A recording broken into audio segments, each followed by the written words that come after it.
আমার মুসলমান বন্ধুগণ, আল্লাহ পাক রব্বুল আলামিন এই ঘটনাকে কুরআনুল কারীমের মধ্যে সুন্দরভাবে বর্ণনা দিয়েছেন। আল্লাহ পাক রব্বুল আলামিন বলেন, وَإِذْ يَرْفَعُ إِبْرَاهِيمُ الْقَوَاعِدَ مِنَ الْبَيْتِ وَإِسْمَاعِيلُ رَبَّنَا تَقَبَّلْ مِنَّا إِنَّكَ أَنْتَ السَّمِيعُ الْعَلِيمُ। আল্লাহু আকবার বলেন। আল্লাহ পাক রব্বুল আলামিন পয়গম্বর ইব্রাহিম আলাইহিস সালামকে ডেকে বলে, ও ইব্রাহিম, তুমি তোমার সন্তান ইসমাইলকে সঙ্গে করে নিয়ে আমি আল্লাহর ঘর বাইতুল্লাহ কাবা ঘরকে পুনর্নির্মাণ করবে।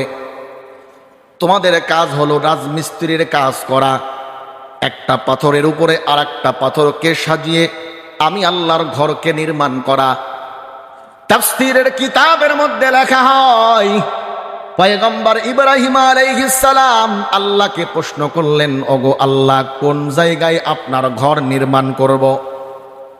মডেল কেমন হবে, ডিজাইন কেমন হবে, কতটুকু উচ্চতা হবে, চওড়া হবে, প্রশস্ত হবে? আল্লাহ পাক রব্বুল আলামিন পয়গম্বর ইব্রাহিমকে জায়গা দেখিয়ে দিলেন।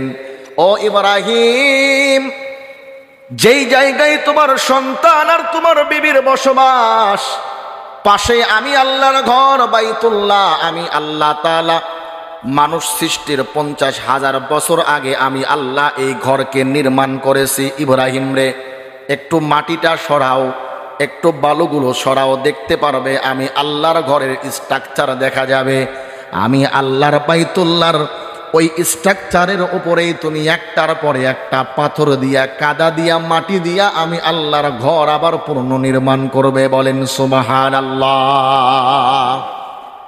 আমার মুসলমান বন্ধুগণ, অনেক সময় লক্ষ্য করে দেখবেন আমাদের দেশেও এমন অনেক পুরনো বাড়ি দেখা যায়, যেমন বগুড়াই মহস্তানগড়, বেহুলা লক্ষেন্দরের ঘর দেখছেন না আপনারা? দেখলে মনে হয় না এই জায়গায় একটা বাড়ি আছে, বাড়ি ছিল, কিন্তু অনুধাবন করলে বোঝা যায় দেওয়ালগুলো দাঁড়িয়ে আছে কিন্তু মাটি দিয়ে ভরাট করা। তার মানে বোঝা যায় অনেক আগে এখানে কোনো একটা বাড়ি ছিল বা প্রাসাদ ছিল, কোনো একটা ছিল যেটা মাটির মধ্যে চাপা পড়ে গেছে, মাটি দ্বারা ভরাট হয়ে গেছে। এইভাবে কাবা ঘরটা মাটির মধ্যে নূহ আলাইহিস সালামের প্লাবনের কারণে বালি দ্বারা, মাটি দ্বারা মাটির মধ্যে মিশে গেছে। আল্লাহ পাক রব্বুল আলামিন পয়গম্বর ইব্রাহিমকে ডাক দিয়ে বললেন, ও ইব্রাহিম, মাটিগুলো সরাও। ইব্রাহিম আলাইহিস সালাতু ওয়াস সালাম সন্তান ইসমাইলকে নিয়ে ওই জায়গায় মাটিগুলো যখন সরাতে শুরু করলেন, কাবা ঘরের স্ট্রাকচার বের হয়ে যায়।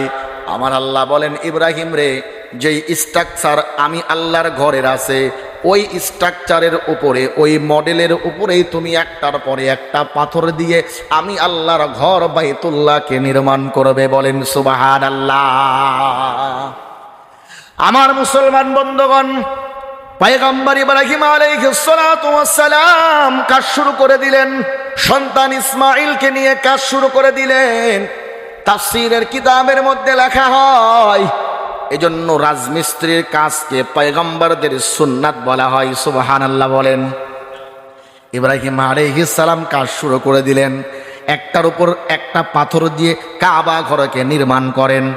ইসমাইল আলাইহিস সালাম পাথরগুলো আগায়া দেয়, কাদা মাটিগুলো বানায়া দেয়, আর পয়গম্বর ইব্রাহিম আলাইহিস সালাম একটার পরে একটা পাথর দিয়ে কাবা ঘরকে নির্মাণ করেন।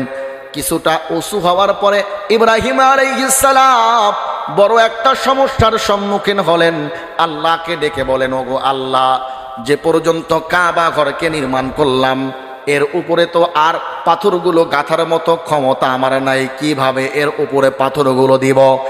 আপনি আপনার ঘরের যেই মডেল দিয়েছেন, আপনি আপনার ঘরের যে প্ল্যান দিয়েছেন, যতটুকু উচ্চতা করার জন্য বলেন, ওগো আল্লাহ, অত উপরে আমি ইব্রাহিম কেমন করে পাথরগুলোকে রাখবো? এত উপরে তো পাথরগুলোকে রাখতে পারি না। আবার আল্লাহ পাক রব্বুল আলামিন বলেন, ইব্রাহিম রে, প্রথমেই বলেছে তোমার কাজ হলো মিস্ত্রির কাজ করা, রাজমিস্ত্রির কাজ করা। তোমার সন্তানের কাজ হলো জোয়াল দেওয়া, আর বাকি দায়িত্ব আমি আল্লাহর। উপরে পাথরগুলো গাঁথার জন্য আমি আল্লাহ এমন একটা ডিজিটাল অটল লিফটের ব্যবস্থা করে দিলাম। ইব্রাহিম রে, ওই যে বড় পাথরটা দেখো, পাথরটার উপরে তুমি দাঁড়াবে, আর পাথর যেখানে যাওয়ার প্রয়োজন তোমাকে সেই জায়গায় নিয়ে যাবে। বলেন সুবহানাল্লাহ।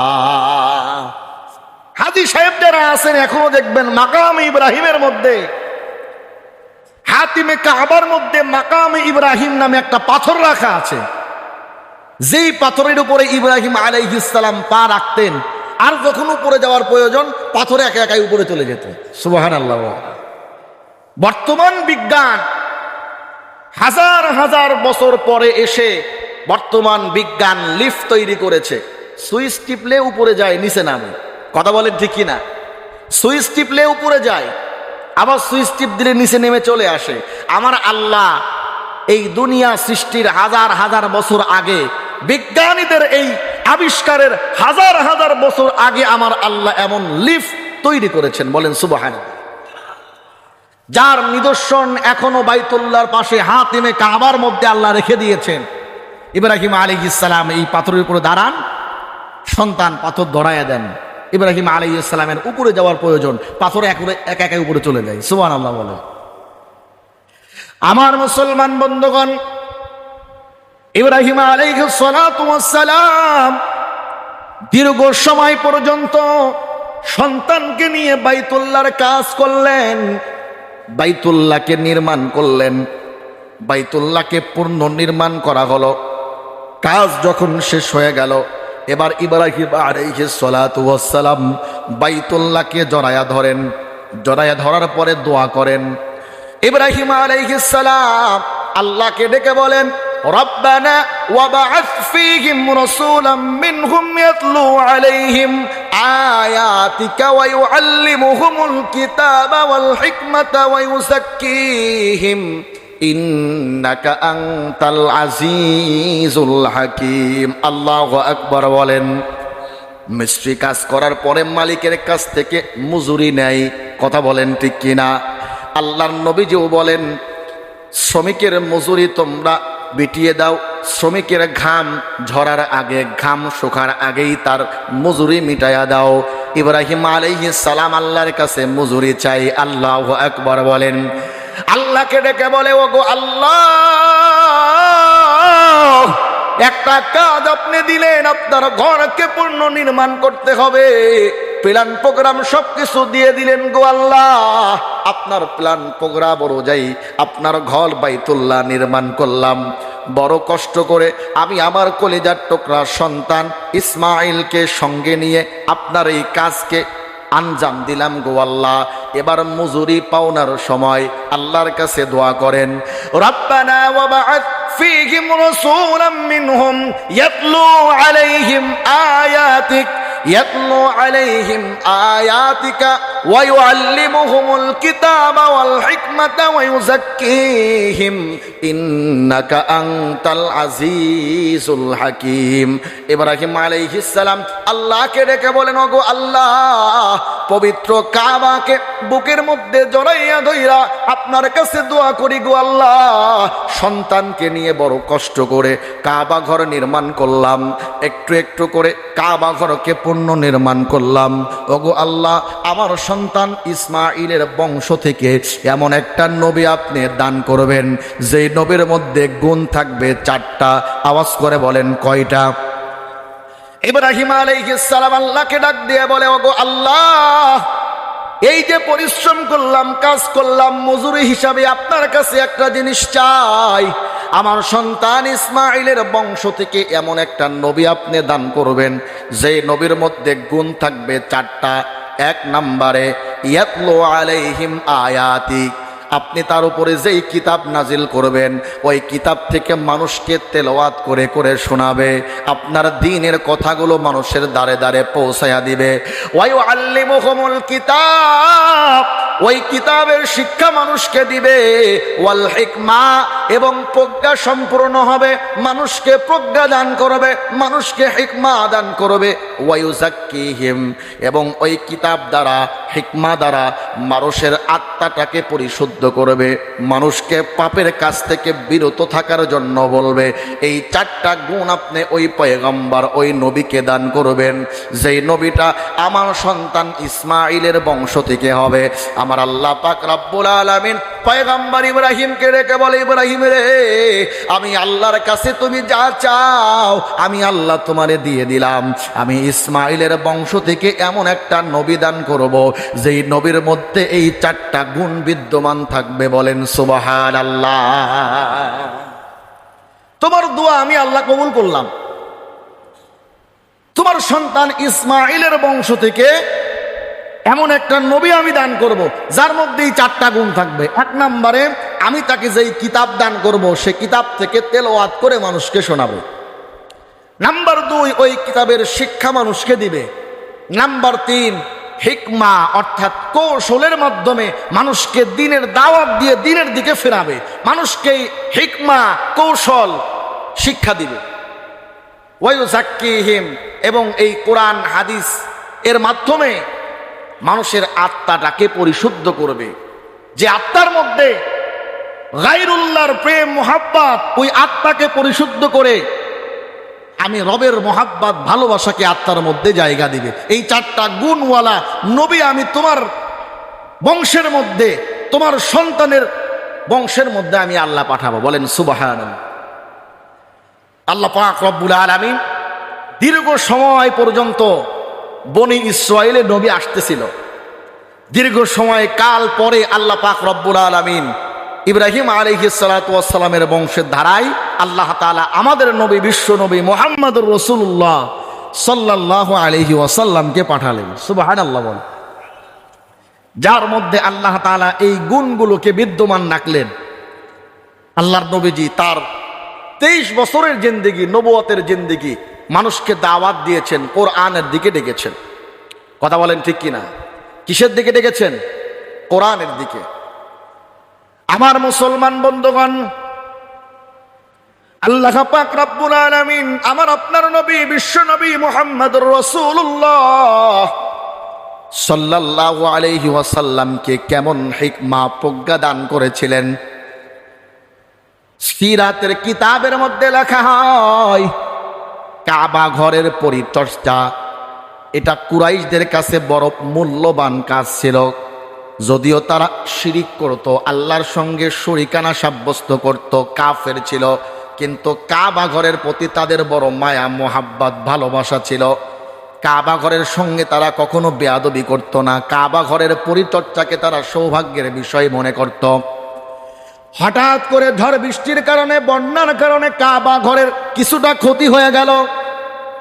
কুরাইশেরা চিন্তা করলো, এই মুহূর্তে যদি কাবা ঘরকে পুনর্নির্মাণ করা না হয় তাহলে কাবা ঘর বিলীন হয়ে যাবে, ধ্বংস হয়ে যাবে, ধসে পড়বে। কুরাইশের সমস্ত গোত্রের লোকেরা পরামর্শ করে, তারা চিন্তা ভাবনা করে সিদ্ধান্ত নিল, এই মুহূর্তে আমাদেরকে কাবা ঘরে নির্মাণ করতে হবে। নবুয়তের কিছু বছর আগের ঘটনা বলতেছি। কাবা ঘরের পুনর্নির্মাণের কাজ শুরু হয়ে গেল। যার যার মতো অর্থ করি শ্রম তারা উৎসর্গ করতে লাগলো। কিন্তু সমস্যা হলো, কাবা ঘরের সব থেকে মূল্যবান জিনিস হলে হাজরে আসওয়াদ, অর্থাৎ কালো পাথর। সুবহানাল্লাহ। যারা হজ করতে গেছেন দেখছেন, কাবা ঘরের এক কর্নারে লাগানো আছে কালো পাথর, হাজরে আসওয়াদ, অর্থাৎ জান্নাতি কালো পাথর। এখন এই হাজরে আসওয়াদ সেখান থেকে স্থানান্তর করবে কে, এইটা নিয়ে লাগলো গন্ডগোল। কুরাইশের মধ্যে তো অনেক ছোট ছোট গোত্র আছে না? যেমন আপনাদের এই চরকুরুলিয়া, এই যে একটা সমাজ, এই সমাজের মধ্যে অনেক জাতিগোষ্ঠী আছে না? অনেকগুলো গোষ্ঠী মিলে একটা সমাজ। কথা বলেন ঠিক কিনা? তো কুরাইশ গোত্র এটা একটা সমাজ ব্যবস্থাপনা, এর মধ্যে অনেক ছোট ছোট জাতিগোষ্ঠী আছে। সবাই কাবা ঘর নির্মাণের জন্য নিজেকে উৎসর্গ করলো, কাবা ঘর নির্মাণ করতেছে, যার যার মতো অর্থকড়ি দান করতেছে, সময় দিচ্ছে। এখন হাজরে আসওয়াদ ওইখান থেকে সরাবে কে? এখন কাজ করতে হলে ওটা তো সরানো দরকার, নাকি বলেন? ধরেন এই মসজিদ যদি নির্মাণ করেন বা ধোয়া মোছা করেন, এই মেম্বারটা সরানোর প্রয়োজন আছে না নাই? আছে, সরাতে হবে। হাজরে আসওয়াদ কে সরাবে, এইটা নিয়ে গন্ডগোল। এক এক গোত্রের লোক বলে আমরা সরাবো, অন্য গোত্রের লোক বলে আমরা সরাবো, কারণ ওইটা সরানো বড় মর্যাদার কাজ। যারা ওইটা সরাতে পারবে তারাই প্রভাবশালী, মর্যাদাবান হবে। সুবহানাল্লাহ বলেন। এইটা নিয়ে গন্ডগোল এখন একটা এমন পর্যায়ে চলে গেল, 4 দিন পর্যন্ত কাজ কাম সব বন্ধ, যুদ্ধর পর্যায়ে চলে গেল। কুরাইশের নিজেদের মধ্যে যুদ্ধ লেগে যাবে। 4 দিন অতিক্রম হয়ে গেল, 4 দিনের মধ্যে কোনো সমাধান হলো না। শেষ পর্যন্ত যুদ্ধের দিকে আগাচ্ছে। উমাইয়া ইবনে মুগীরা, কুরাইশদের বড় একজন নেতা, সে সিদ্ধান্ত দিল, ঠিক আছে, যুদ্ধের কোনো প্রয়োজন নাই, আগামীকাল কাবার এই দরজা দিয়ে সর্বপ্রথম যে প্রবেশ করবে ওই সিদ্ধান্ত দিবে যে হাজরে আসওয়াদ কে এখান থেকে সরাবে। সুবহানাল্লাহ বলে। আমার মুসলমান বন্ধুগণ, পরের দিন যখন চলে আসলো, সকলেই চিন্তা করে আমি সর্বপ্রথম যাব আর কাবার দরজা দিয়ে প্রবেশ করব, আমি সিদ্ধান্ত দেব হাজরে আসওয়াদকে সরাবে। সকলেই নিজ নিজ প্রস্তুতি নিয়ে আসতেছে। সকলেই এসে দেখে মুহাম্মাদুর রাসূলুল্লাহ, আব্দুল্লাহর পুত্র মুহাম্মদ সর্বপ্রথম কাবার দরজা দিয়ে বের হয়। বলেন সুবহানাল্লাহ। মক্কার সমস্ত মানুষেরা একযোগে বলে উঠল, আব্দুল্লাহর পুত্র মুহাম্মাদের চাইতে ভালো মানুষ আর কেউ হতে পারে না। দীর্ঘ সময়কাল যাবৎ পর্যন্ত মুহাম্মাদের সঙ্গে আমাদের বসবাস, মুহাম্মদ আজ পর্যন্ত ইয়ারকির ছলেও কোনোদিন একটা মিথ্যা কথা বলে নাই। আল্লাহু আকবার বলেন। এতদিন পর্যন্ত মুহাম্মাদের সঙ্গে আমাদের চলাফেরা, মুহাম্মদ একটা বারের জন্য আমাদের সঙ্গে কোনোদিন মুখ কালাকালি হয় নাই, কোনোদিন ঝগড়া বিবাদে আমরা মুহাম্মাদের সঙ্গে কারোকে লাগতে দেখি নাই। মুহাম্মাদের চাইতে এত নিষ্ঠবান সত্যবাদী আর কেউ হতে পারে না। নিঃসন্দেহে মুহাম্মদ আল আমিন, মুহাম্মাদের সিদ্ধান্তকেই আমরা চূড়ান্ত বলে গ্রহণ করে নেব। বলেন সুবহানাল্লাহ। সকলেই এক বাক্যে বলে উঠল আল আমিন, সত্যবাদী। মুহাম্মাদের চাইতে নিষ্ঠবান সত্যবাদী আর কেউ হতে পারে না। হ্যাঁ, যোগ্য ব্যক্তিকেই আমরা কাবার চত্বরে দেখতেছি, যোগ্য ব্যক্তিকেই আমরা কাবার দরজায় দেখতেছি।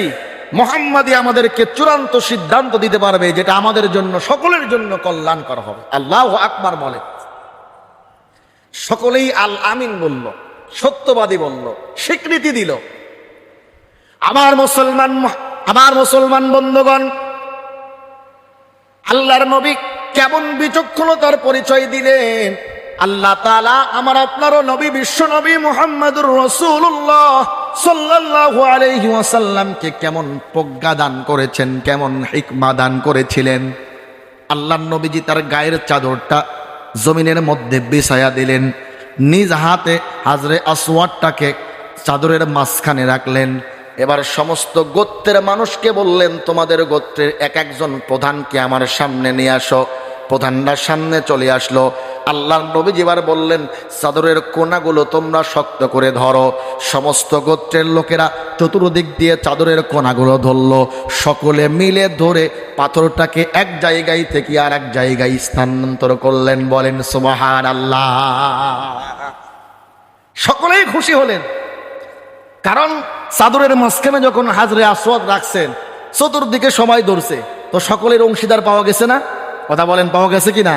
পাওয়া গেছে। আমরা তো এখন যখন পাই একাই খেতে চাই। কথা বলেন ঠিক কি না? সকলকে নিয়ে মিলেমিশে সমাজ গঠনের স্বপ্ন আজকে আমরা দেখতে পারি না, যার কারণে আজকে সমাজের মধ্যে এত গন্ডগোল।